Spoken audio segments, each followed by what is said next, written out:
Jackson Radio Show. Welcome back, everybody. Kevin Jackson here. We got a ton to talk about. I really want to get into this ESPN story. I want to get into Donald Trump, what he said back in 9/11 when it happened, and Kennedy sounding a lot like Trump in terms of his policy, his tax policy. So we got a lot of that to talk about.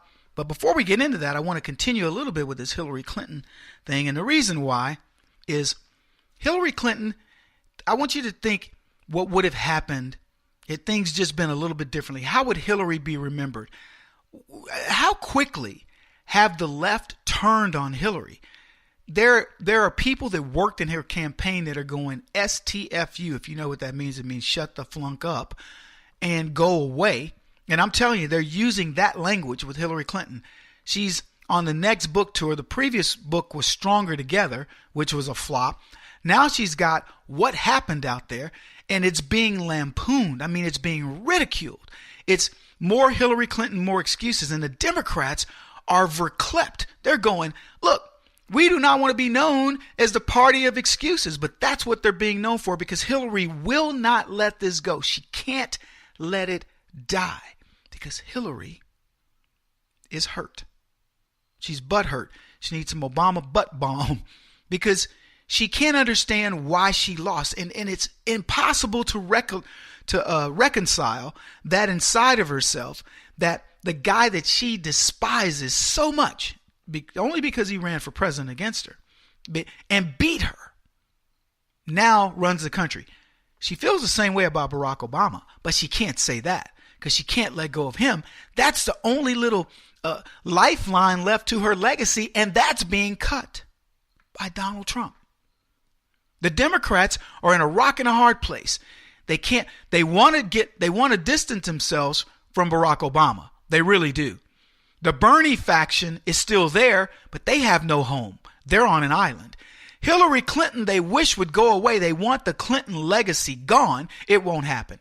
They have no message, so they're finally resorting to stop criticizing the president because better didn't work.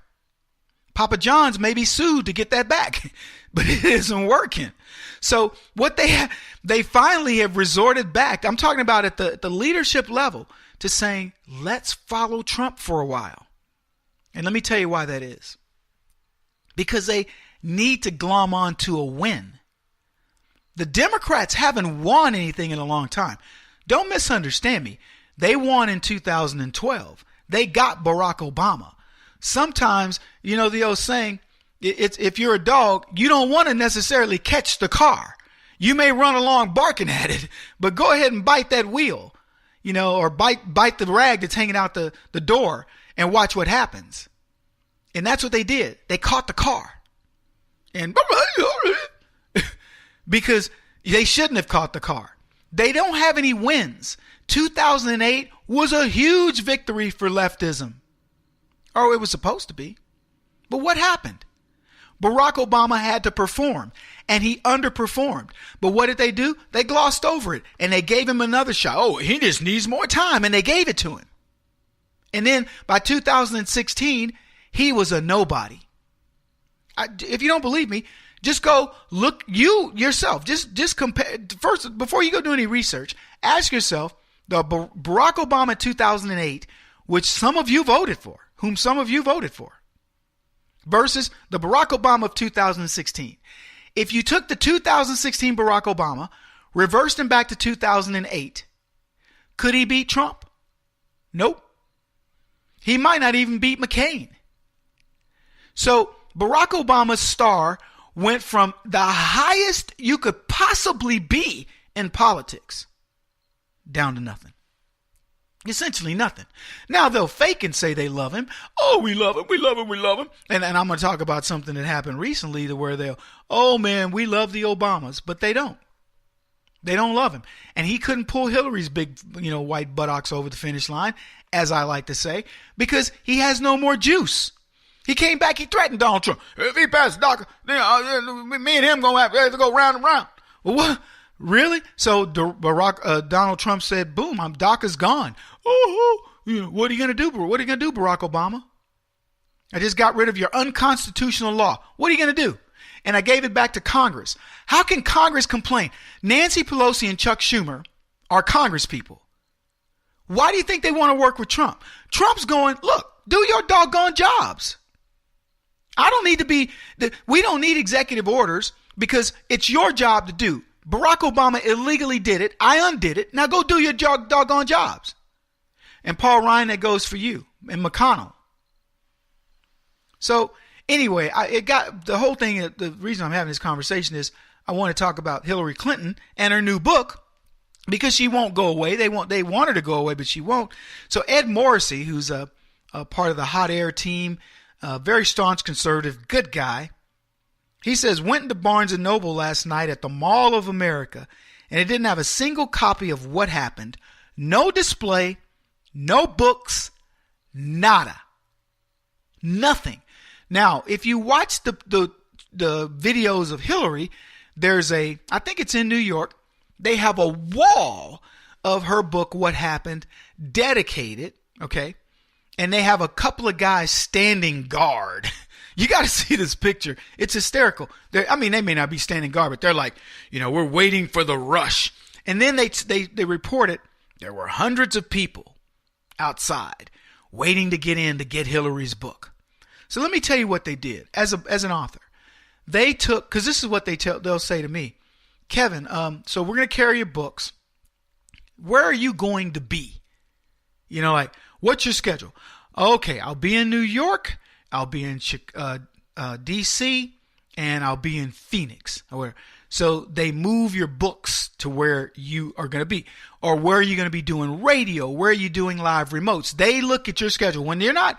Now, keep in mind, Hillary Clinton's people, they've invested millions on her, so they're moving her around from place to place. But the only place she gets traction is in places like New York. Maybe Chicago.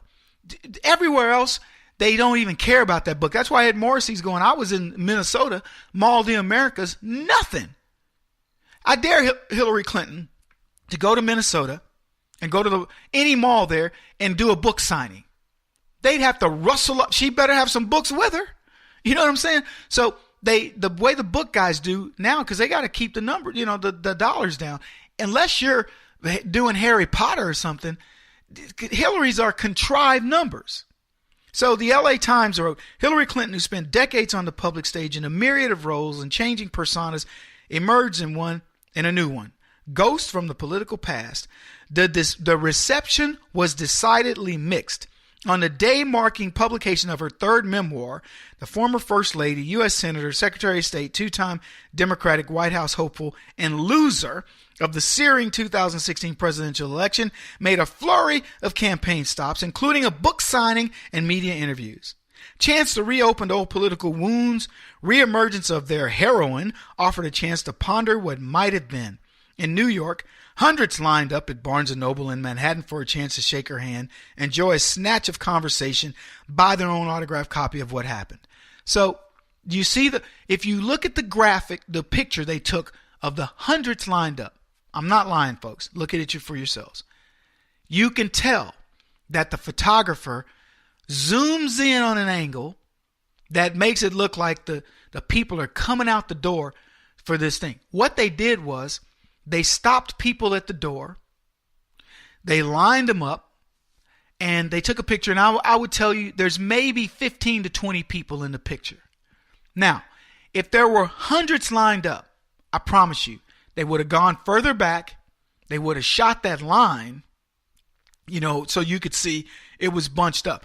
They even had, like in spots on the picture, you could get 7 people in between some of the other folks. So in other words, it wasn't even a packed line where they were bunched up next to each other. There were 20 people, and they, in order to get them all in, they went as far back as they could, and these people were spread out. But there's hundreds waiting. And then you go inside and they got the books lined up. I'd love to see the real deal on that book, on how many people were there, how many books got sold, etc. So what they're saying is that they try to make it sound like, oh, it's really doing great. It's an Amazon bestseller. Well, let me tell you about Amazon bestsellers. I'm one. You can become an Amazon bestseller if you sell a crap load of books in one day. You can. Let's say the average book is selling 50 per day, and it's a number 13 or whatever. So a good book may be selling, 78 to 120 a day, whatever. If you come in and you sell 400 books day one, 230 books day two, you're already an Amazon bestseller. Now, you don't have to maintain it for 30 days. You reach that status, and you can say, I'm an Amazon bestseller. That's all it takes. Hillary Clinton, if her book was doing that well, they would be telling you it is a New York Times bestseller, and it would be immediate. She's not even New York Times out of the block. That's pretty scary. If I were Hillary Clinton, I'd be pretty scared about that. Kevin Jackson on the Black Sphere Radio Network. Do you owe back taxes to the IRS or state? The secret to avoiding the IRS nightmare is to seek professional representation. My friends at Security Tax Associates provide the most cost-effective and ethical representation in the industry while helping to avoid seizures, levies, and wage garnishments. Security Tax Associates is here to ensure that the appropriate steps are taken to permanently eliminate any possibility of future tax burdens once and for all. For a free, no-obligation consultation, contact Security Tax Associates, 844-779-4177. That's 844-779-4177. 844-779-4177. Or visit them at securitytaxassociates.com.